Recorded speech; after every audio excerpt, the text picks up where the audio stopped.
Hermanos, buenas noches. Dios les bendiga. Vamos a dar inicio a nuestro estudio.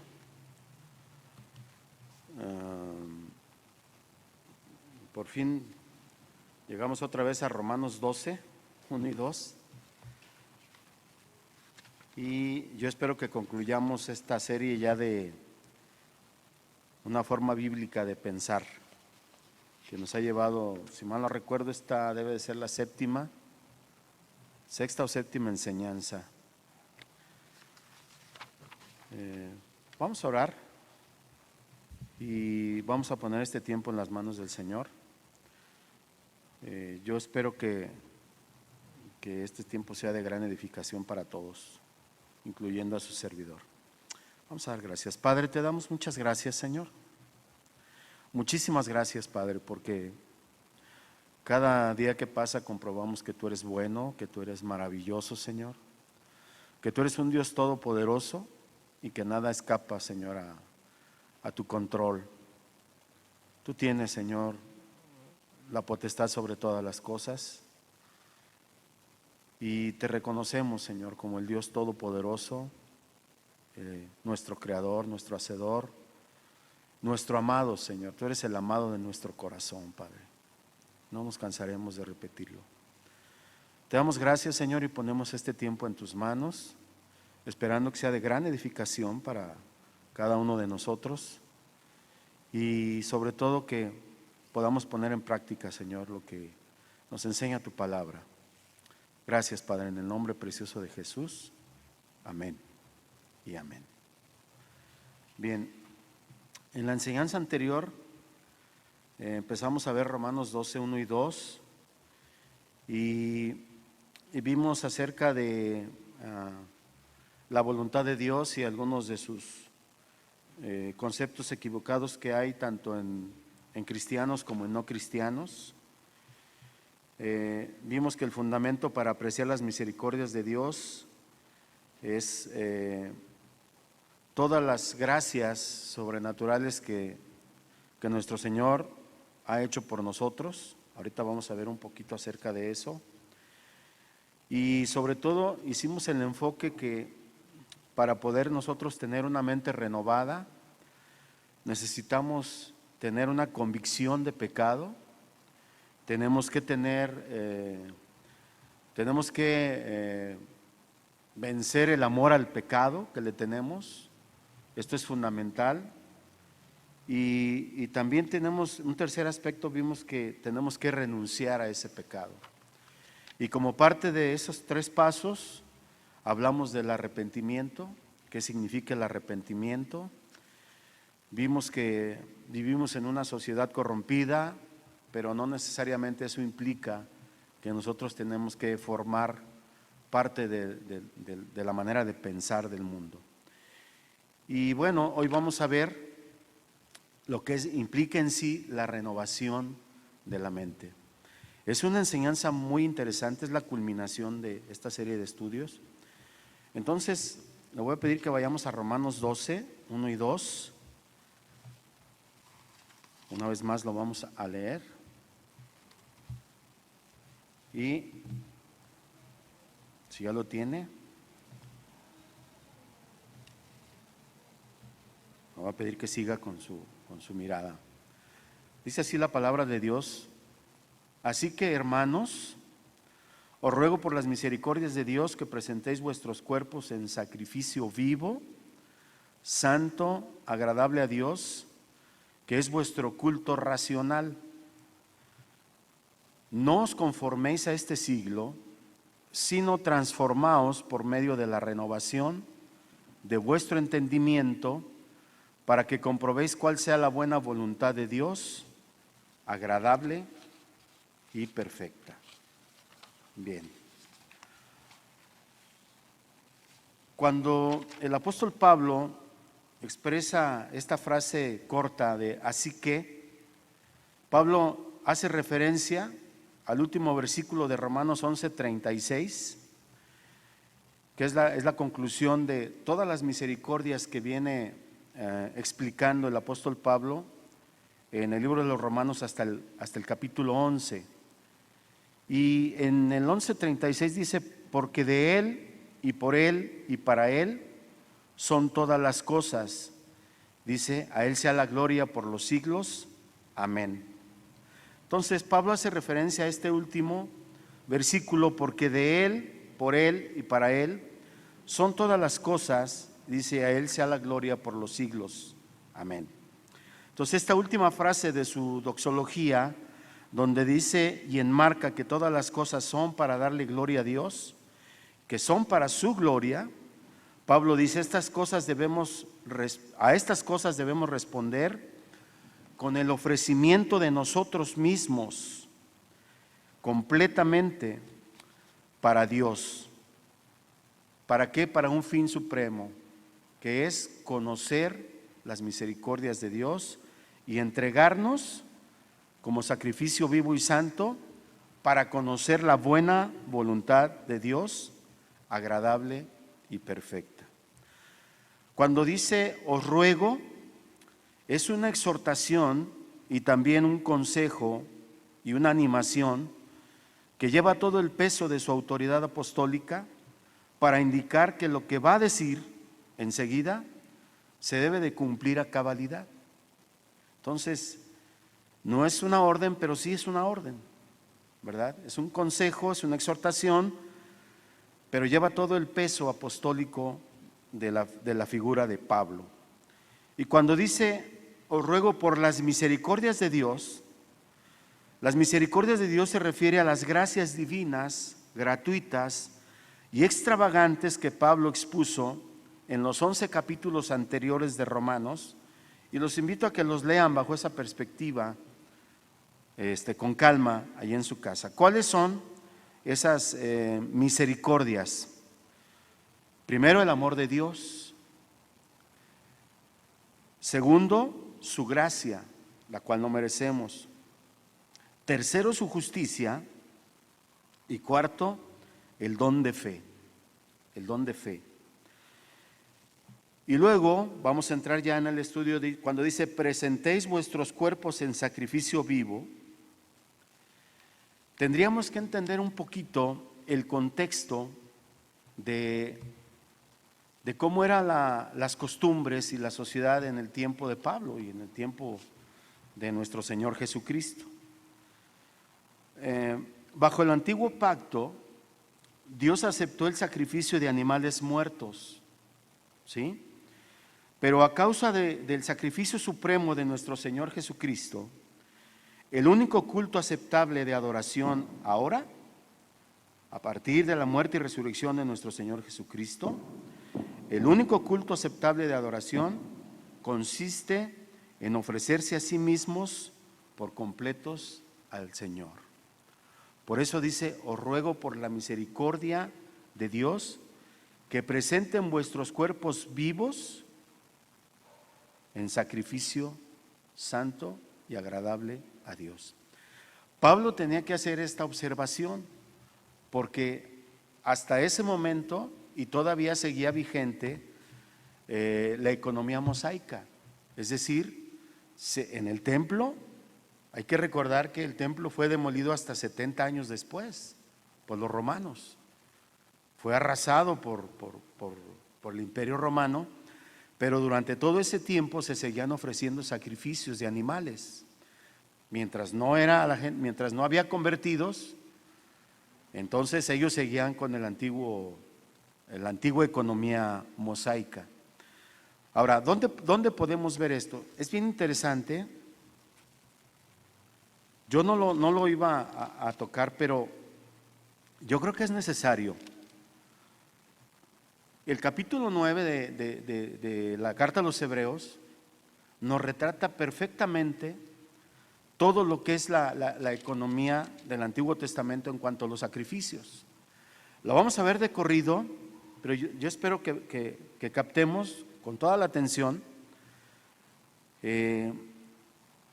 todo el ceremonial y todo lo que se hacía para el perdón de los pecados del pueblo judío, en el cual estaba inmerso Pablo todavía, y a los que él les predicaba. Y por eso hacía esta acepción, que os ruego que presentéis vuestros cuerpos en sacrificio vivo.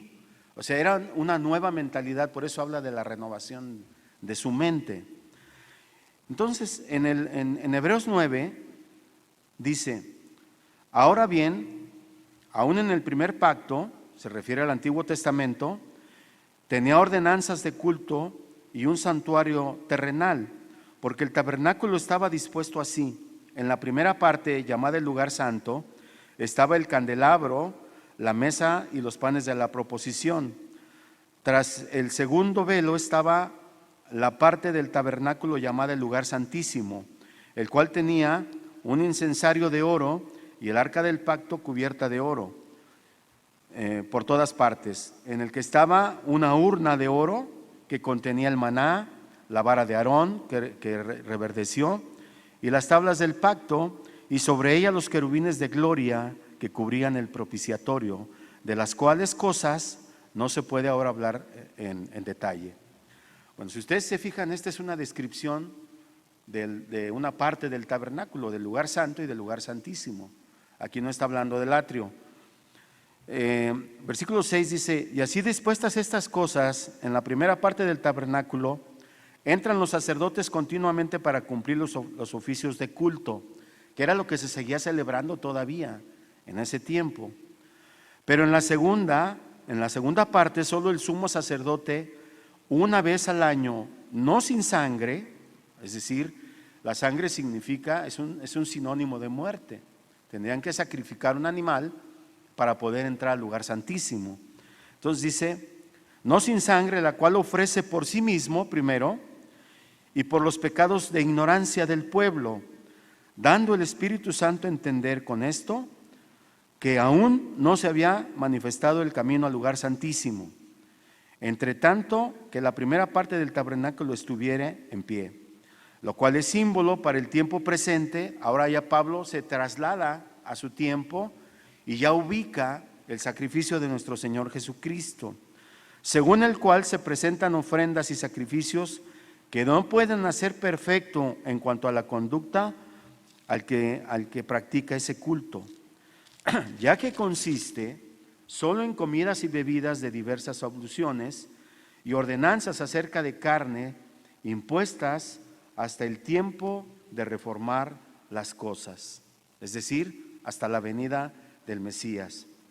Ahora dice el versículo 11: pero estando ya presente Cristo, fíjense que no se refiere a Jesús, sino a Cristo, el ungido, el Mesías.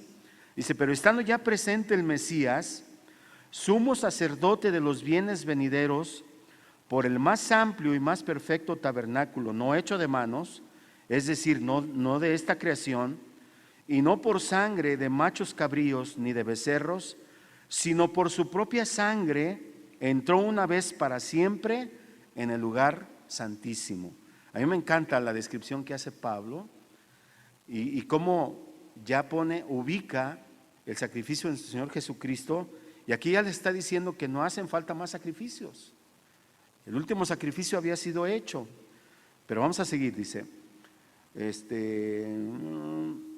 sino por su propia sangre entró una vez para siempre en el lugar santísimo, habiendo obtenido eterna redención, es decir, eterna salvación, eterno perdón, porque si la sangre de los toros y de los machos cabríos y las cenizas de la becerra rociadas a los inmundos santifican para purificación de la carne, miren la pregunta que hace: ¿cuánto más la sangre de Cristo, el cual mediante el Espíritu eterno se ofreció a sí mismo sin mancha a Dios, limpiará vuestras conciencias de obras muertas para que sirváis al Dios vivo? Así que, por eso, refiriéndose a Cristo, es mediador de un nuevo pacto, para que, interviniendo muerte para la remisión de las transgresiones que había bajo el primer pacto, los llamados, y ahí nos está incluyendo a nosotros, reciban la promesa de la herencia eterna, porque donde hay testamento es necesario que intervenga muerte del testador, porque el testamento con la muerte se confirma, pues no es válido entre tanto que el testador vive.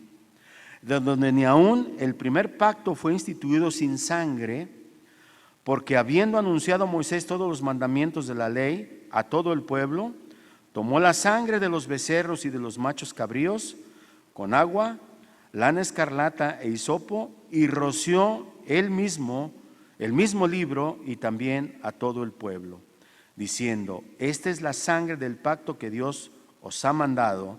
Y además de esto, roció también con la sangre el tabernáculo y todos los vasos del ministerio.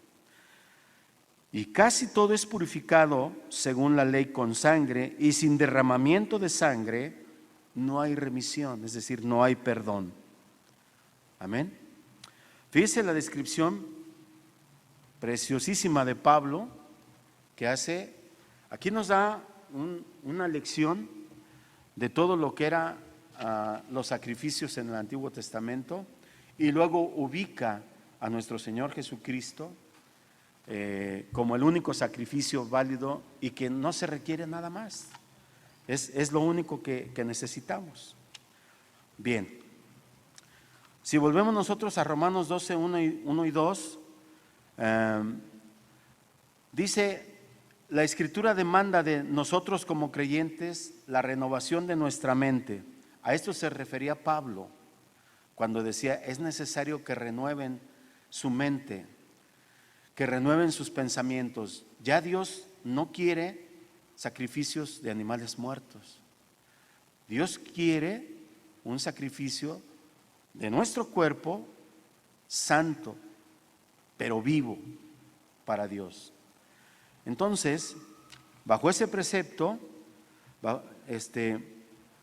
bajo el antiguo pacto, decíamos, Dios aceptó el sacrificio de animales muertos, pero a causa del sacrificio supremo de Cristo, ahora el único culto aceptable de adoración consiste en ofrecernos a nosotros mismos por completo al Señor.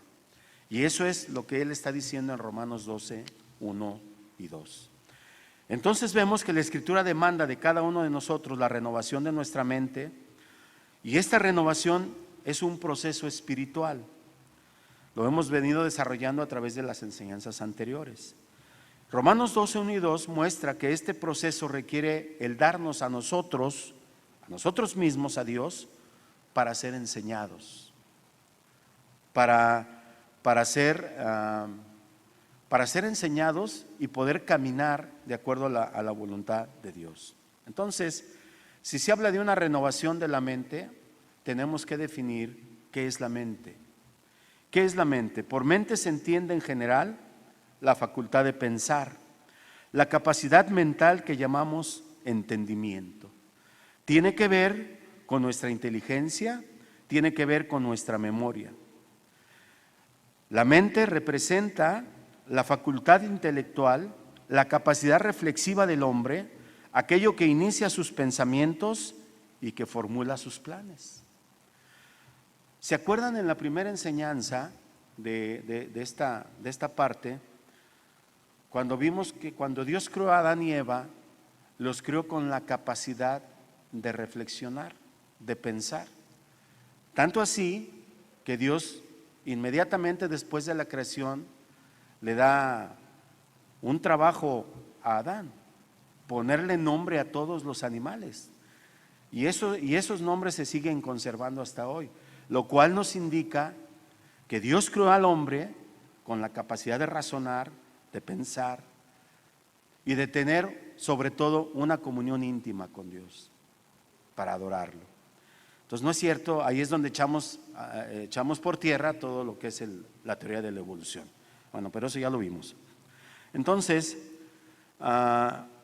por mente, la mente representa la facultad intelectual, la capacidad reflexiva del hombre, aquello que inicia sus pensamientos y que formula sus planes. En las Escrituras la mente no es solamente esto, sino que además es la capacidad de reconocer el bien y sobre todo es la capacidad de reconocer la verdad espiritual.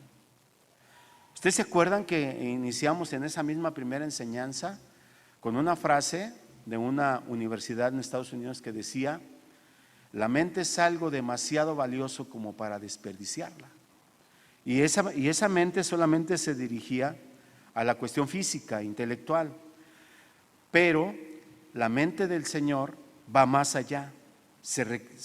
Aquí dice que esta mente tiene además la capacidad de reconocer el bien y sobre todo la capacidad de reconocer la verdad espiritual. Entonces Pablo nos exhorta en Romanos 12, 1 y 2 a ser transformados por medio de la renovación de nuestro entendimiento. Hay otra escritura complementaria que viene en Efesios 4, 22 al 24. Mientras lo busca, le voy a tratar de explicar cuál es el pensamiento que expresa esta porción de la palabra. En Efesios 4:23 expresa un pensamiento semejante sobre esta renovación de la que habla Romanos 12, 1 y 2, porque dice: renovaos en el espíritu de vuestra mente. Fíjese, en el espíritu de vuestra mente. Y esta renovación del espíritu de la mente aparece en medio de dos exhortaciones.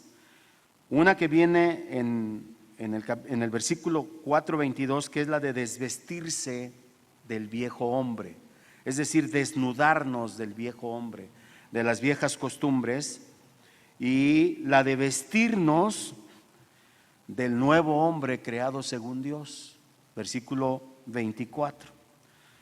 Si nosotros lo leemos, Efesios 4:22 dice: en cuanto a la pasada manera de vivir, despojaos del viejo hombre que está viciado, conforme a los deseos engañosos. Y luego dice: y renovaos en el espíritu de vuestra mente. Y luego dice: y vestíos del nuevo hombre, creado según Dios, en la justicia y santidad de la verdad. Entonces, para renovar el espíritu de la mente es necesario despojarnos del viejo hombre, de la antigua manera de vivir, porque ese hombre está viciado, dice el apóstol Pablo, está viciado conforme a los deseos engañosos del mundo. Entonces, ¿qué significa la palabra renovar? Que aparece en ambas porciones de la Biblia: renovados en nuestro entendimiento y renovados en el espíritu de la mente. La palabra renovar en el Nuevo Testamento consiste en lo siguiente: renovar no es remendar, no es reparar, tampoco consiste en mejorar lo bueno que pudiera haber en el hombre. Renovar significa ser hecho de nuevo, pero ser hecho de nuevo desde lo alto, desde Dios. Esta revelación de la Escritura es complementaria de Romanos 12, 1 y 2, como decíamos. La Biblia habla de un corazón limpio, de una vida limpia, pero aquí también habla de una mente renovada, de un pensamiento renovado. En su tiempo, Pablo se estaba refiriendo a la cuestión de los sacrificios de los animales que habían sido sacrificados, y ahora les dice: no es necesario, necesitas renovar tu mente para entender que ahora el sacrificio eres tú, pero vivo, santificado para Dios. Esa es la renovación, pero eso tiene vigencia para nosotros hoy. También es cambiar el espíritu de nuestra mente hoy, porque también estamos viciados conforme al mundo. Obviamente el mundo de nuestro tiempo no es el mundo de los romanos de aquel tiempo, pero sigue siendo igual de pecaminoso. Y la exhortación sigue siendo la misma: renovaos en nuestra mente y aún más allá. Entonces, renovar significa ser hecho de nuevo desde lo alto, desde Dios. Entonces, la Biblia habla de un corazón limpio, de una vida limpia, pero aquí también habla de una mente renovada. La renovación es en el espíritu de la mente, de nuestra mente.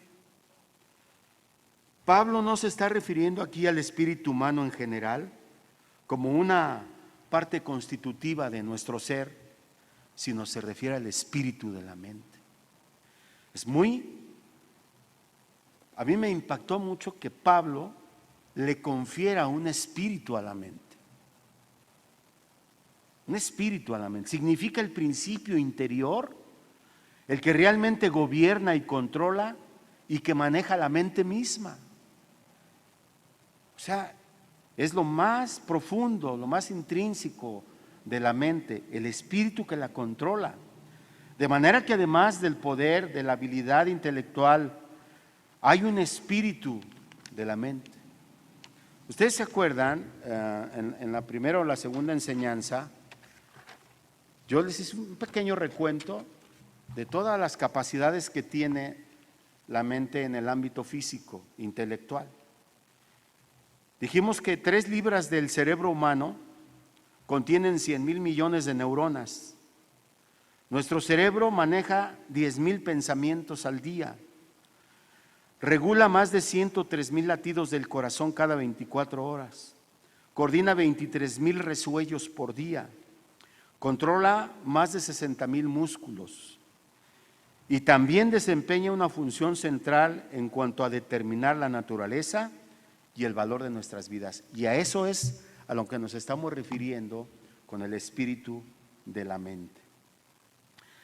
Se trata de lo más íntimo, se trata de lo más profundo de nuestro ser interior. No habla pues solo de la capacidad de la mente, sino del poder que la controla, del poder que controla la mente.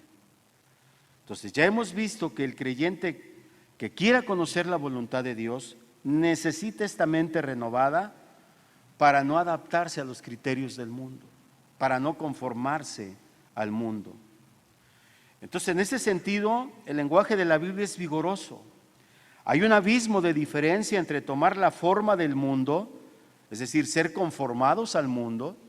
¿Se acuerdan que veíamos el ejemplo de la botella? La botella de refresco, cuando nosotros vaciamos el refresco en una botella vacía, el líquido toma la forma de la botella, ¿sí? Se conforma a la figura de la botella.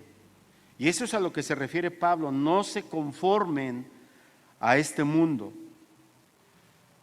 Y lo contrario es ser transformados. Y el vocablo utilizado para conformarse expresa fuertemente la idea de similitud de carácter. No se conformen a un carácter similar al del mundo. No, tenemos que ser diferencia.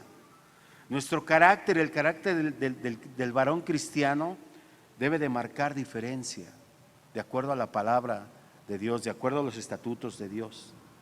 Entonces, el vocablo transformado se expresa con igual fuerza la idea totalmente opuesta. O sea, no se conformen, transfórmense, pero a la voluntad de Dios, al hombre nuevo hecho según Dios. Es una idea totalmente opuesta a la de la conformación. Entonces, es como si Pablo dijera: no sean externamente conformados, adaptados al mundo, sino internamente transformados a la imagen de Dios. Ahí está el contraste. Y en Efesios 4, Pablo señala una razón más por la que el creyente necesita la renovación. La necesidad de desvestirnos para despojarnos del viejo hombre, y la necesitamos también para vestirnos del nuevo hombre, conforme a Dios. Entonces hay una aplicación concreta de esta gran enseñanza. Pablo exhorta en cuanto a la pasada manera de vivir: despójense del viejo hombre, despojémonos del viejo hombre. Y esto implica una actitud distinta hacia el pecado. Y la de vestirnos del nuevo hombre implica una actitud distinta hacia Dios. ¿Sí? Y en estas dos actitudes se determina todo el curso de una vida espiritual. Pero nosotros como creyentes no podremos tomar ninguna de estas actitudes si no va siendo renovada el espíritu de nuestra mente. O sea, es algo que está exhortándonos la palabra. tenemos que tomar en cuenta lo siguiente: en la conversión, en nuestra conversión, recibimos una nueva actitud mental, una nueva disposición con respecto al pecado y sobre todo con respecto a Dios. Cada uno de nosotros puede analizar su vida antes de aceptar a nuestro Señor Jesucristo como nuestro Señor y Salvador, y posterior a, una vez que hemos sido salvos, que hemos sido rescatados. Entonces, y esto es algo que tenemos que pensar cada vez que volvemos a caer, porque volvemos a caer, hermanos. O sea, aunque seamos cristianos, aunque seamos salvos, el pecado está latente en nosotros. Hay cosas que quizá no nos hemos atrevido a dejar, y es cuando entra la renovación del entendimiento, y es cuando volvemos otra vez al Señor. Entonces, como complemento al mandato a que rehusemos a tomar la forma del mundo, a que la rechacemos, está el mandato a ser transformados. Se trata de un proceso demoledor. Esta transformación culmina en la renovación de la mente, pero es un proceso demoledor porque enseña que una mente autosatisfecha no es nunca la mente de Dios. Y muchas veces solemos caer en eso, en decir, bueno, pues es que a mí yo ya conozco la Biblia, yo sé lo que tengo que hacer, y caemos en un área de confort, de autosatisfacción, y eso no es nunca la mente de Dios. Siempre tenemos que estar dispuestos. Entonces, además, el original significa que continuamos siendo renovados. O sea, no es un evento que suceda en un momento y una vez y para siempre. La palabra original dice que continuemos siendo renovados. ¿Por qué? Porque la palabra de Dios prevé que podemos volver a caer, podemos volver a pecar. Entonces no es algo que ocurre una vez para siempre. Este proceso es constante. ¿Por qué? Porque también es continuo el intento de nuestra mente caída para retomar el control.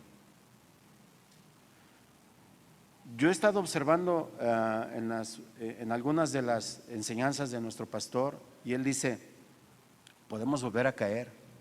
A veces una melodía nos lleva a cosas que no debemos de pensar, el olor de algo, no sé, algún recuerdo, y nos puede desviar de nuestra manera correcta de pensar en cuanto al cristianismo. Entonces, eso es lo que debemos evitar. Entonces, esta renovación es un acto del Espíritu de Dios que obra en cada uno de nosotros como creyentes. Es la obra del Espíritu de Dios, pero también nosotros podemos impedirla y podemos entorpecerla con un espíritu de autosatisfacción. Entonces, cuidado con eso. Ahora, que sea tarea del Espíritu Santo indica que esta renovación es más que una actividad intelectual. Además, que sea una obra divina no implica que nosotros como creyentes podamos mirar pasivamente este proceso. La Biblia enseña que todas las facultades del alma tienen que ser ejercitadas para buscar a Dios. Todo lo que nosotros hagamos tiene que ser para buscar darle gloria a Dios, honrarlo a Él. Pocas cosas son más solemnes en la vida de un creyente que la posibilidad de estar impidiendo la obra del Espíritu Santo en nosotros mismos y en los demás por nuestras actitudes. El espíritu del mundo nos transfiere constantemente sus criterios, sus patrones de conducta que son radicalmente falsos, y de eso es de lo que tenemos que despojarnos. ¿Sí? El espíritu de la mente es nuestra vida interior, es el principio interior que está detrás de todo lo que hacemos, y esto es lo que tiene que ser renovado, el espíritu de nuestra mente. Siempre tenemos que tener presente la enseñanza de Romanos 12:1 y 2, Y todo comienza con la entrega de la vida para participar de un proceso. Se trata de una entrega con el propósito de atender, de escuchar cuando Dios habla a través de su palabra o a través de sus siervos, a través de los pastores. El creyente suficiente solo se oye a sí mismo. El cristiano carnal hace muchos planes, pero no percibe las señales espirituales que Dios envía. No discierne la enseñanza más profunda de la Escritura. Y es que esta enseñanza profunda no penetra sin el ejercicio de una renovación de la mente. No se alcanza si el creyente rehúsa entrar en un proceso de transformación, como el que nos indica la palabra. Ahora, esta visión de las dos realidades espirituales, esta mente espiritual, no viene si uno se deja llevar por su propio criterio carnal. Volvemos otra vez a la autosuficiencia. Y si no hace un esfuerzo por conocer en cada asunto cuál es la mente de Cristo.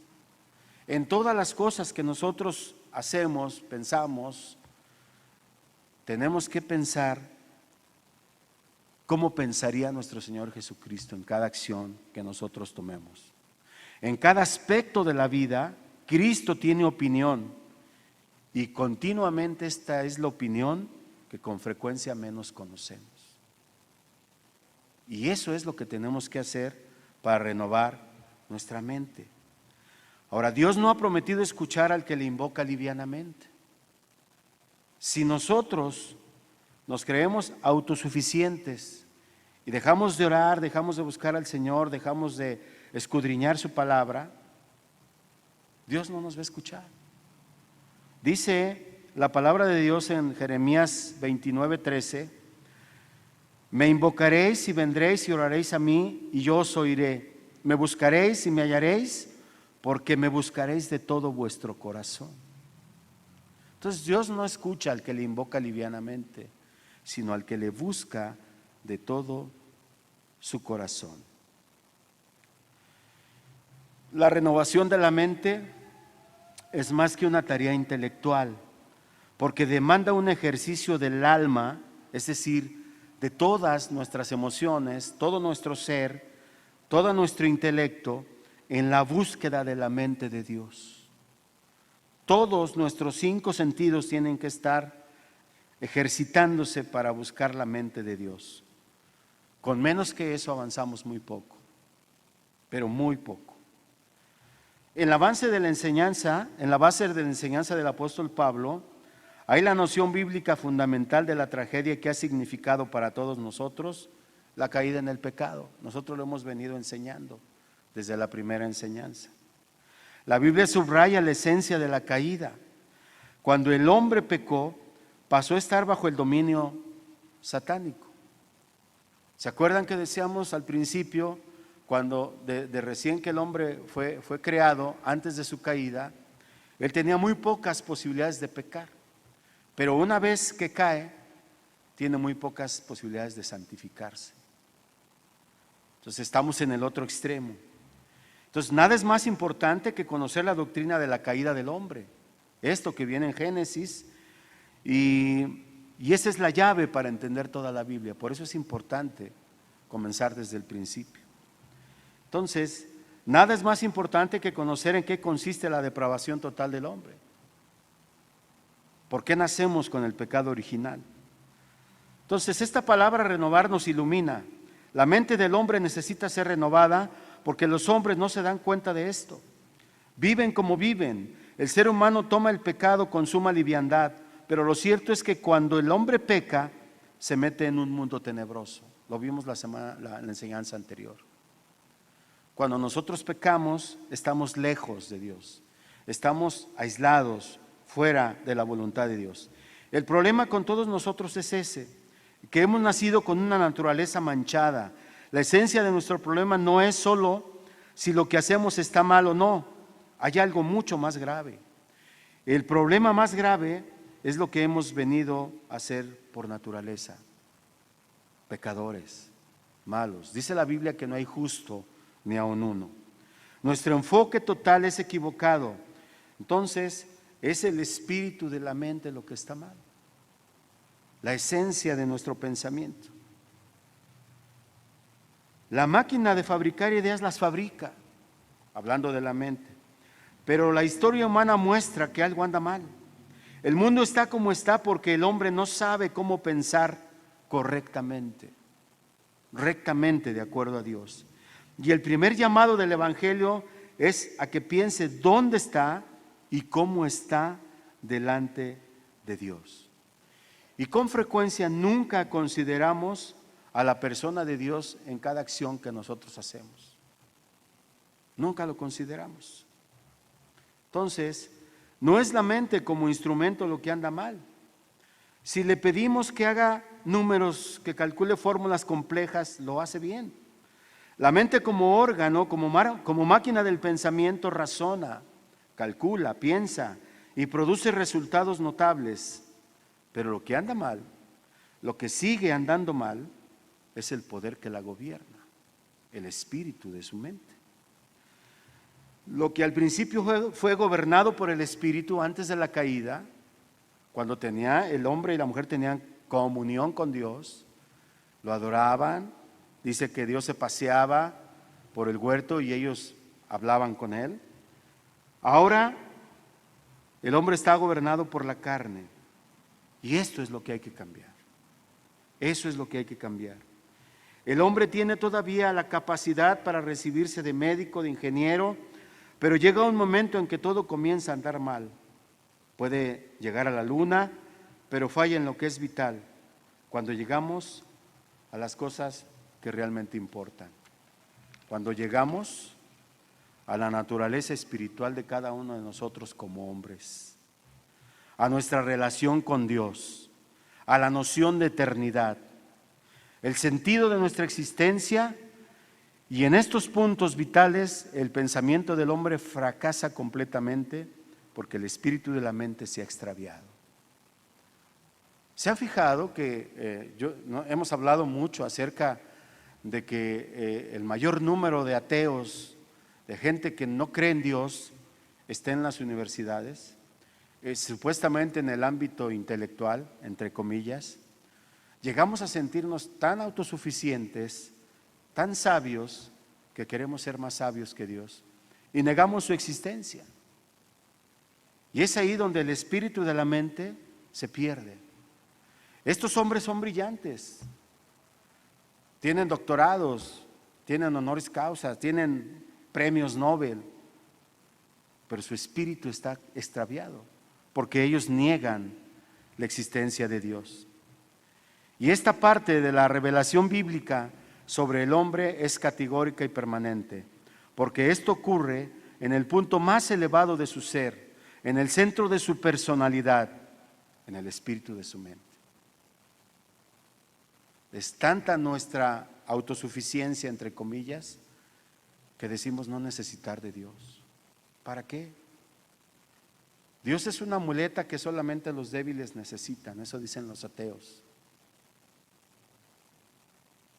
Si tú eres cristiano o eres de cualquier religión, dicen los ateos, es como si necesitaras muletas para caminar. Y la pregunta es, ¿no la necesitamos todos? Ellos mismos tienen sus propias teorías, sus propios dogmas de fe para creer en lo que dicen creer. Entonces, es su mente, es su espíritu de su mente lo que está extraviado. Entonces, en el hombre que nace de nuevo, no se verifica ningún cambio físico.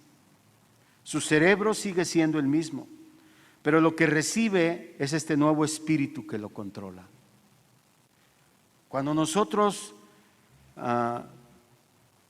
renovamos el espíritu de nuestra mente, no hay un cambio físico aparente. Yo les decía, no nos sale una aureola en la cabeza, ni andamos caminando en el aire. No pasa nada de esto. Lo que pasa es que todo su enfoque es hecho completamente nuevo. La renovación no tiene lugar en la mente, sino en el espíritu de la mente.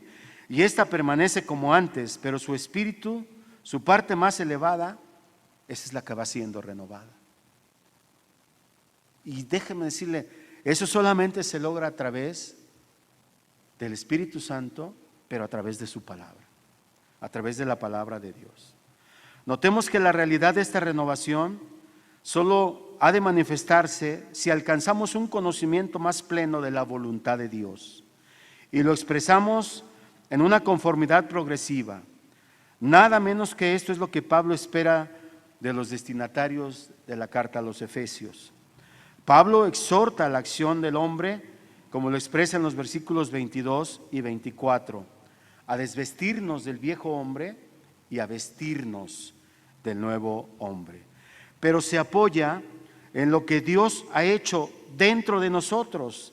Habla de desvestirse y de vestirse, un hecho cotidiano que hacemos todos los días, porque el creyente se enfrenta a cada paso con opciones, con conflictos, y estos conflictos solo pueden enfrentarlos si en medio de ellos nuestro espíritu, el espíritu de nuestra mente, va siendo renovado por Dios.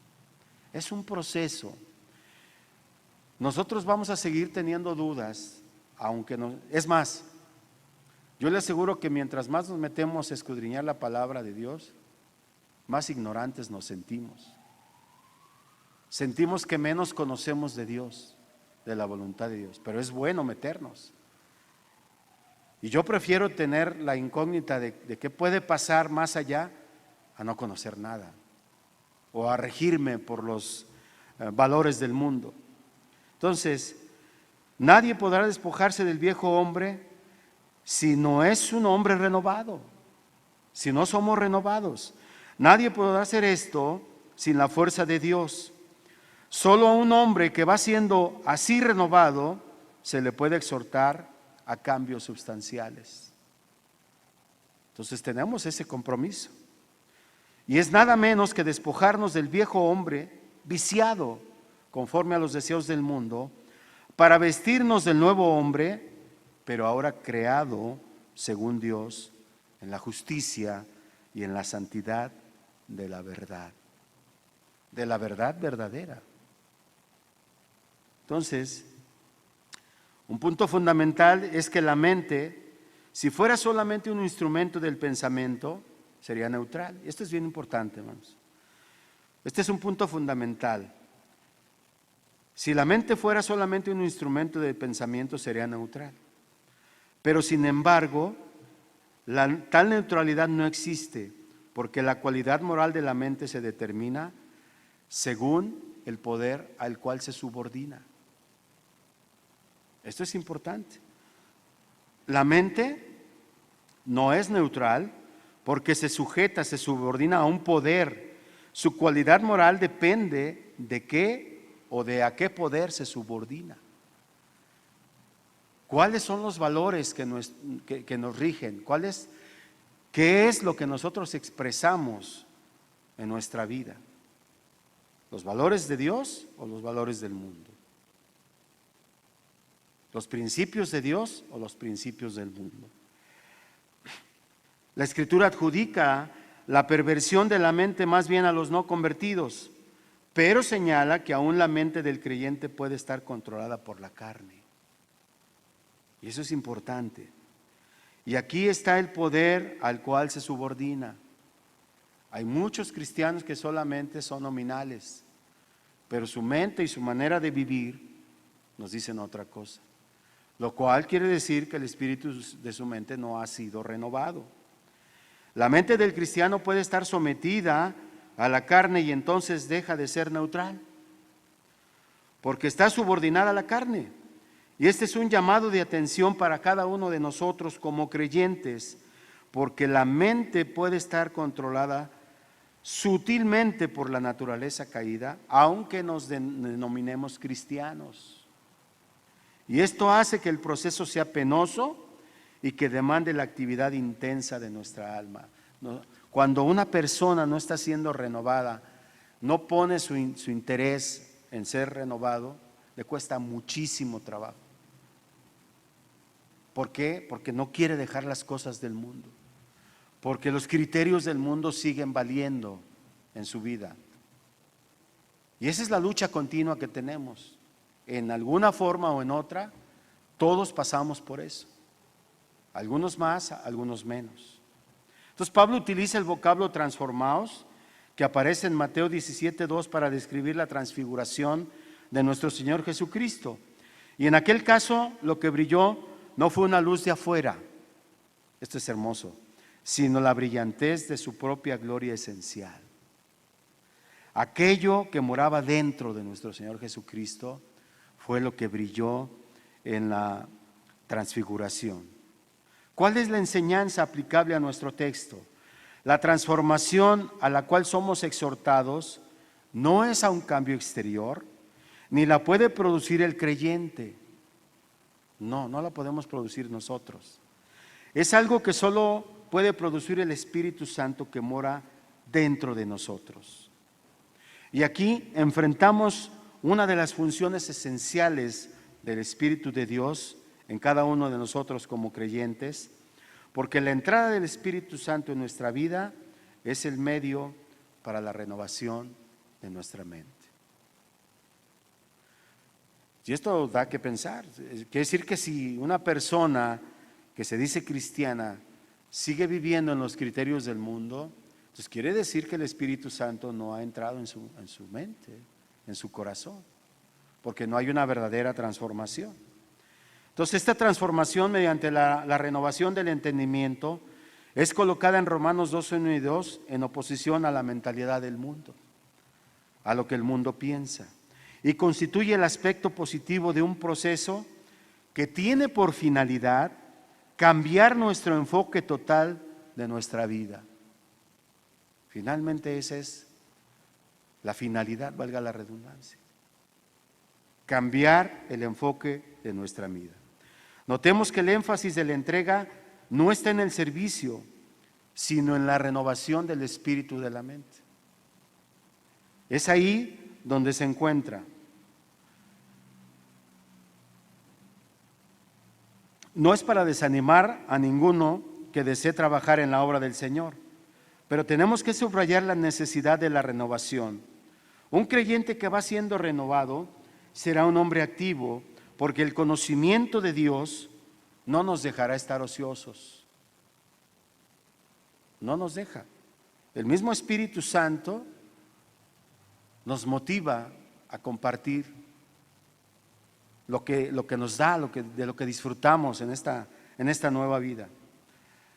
Pero si esta renovación no tiene lugar, el servicio prestado es un servicio prestado en la carne. Porque hay gente que se basa mucho en el activismo y en decir, no, es que yo hago esto, hago lo otro, evangelizo, pero si lo hacemos en nuestra carne, no sirve de nada. Si el proceso mental que controla todo lo que nosotros hacemos no es transformado, el creyente será salvo, pero consciente o inconscientemente seguirá viviendo controlado por los criterios del mundo, por los criterios de una mente carnal.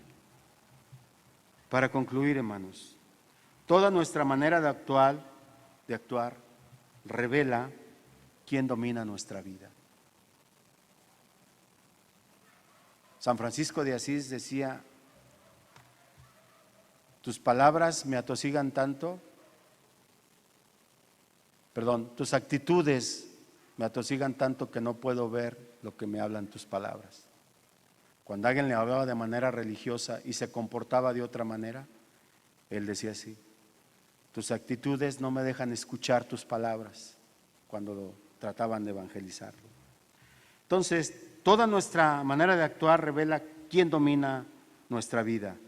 Nuestras actitudes más que nuestras palabras, nuestro proceder íntimo más que nuestras acciones externas, revelan si estamos bajo el control del Espíritu Santo o si estamos actuando con una mente carnal.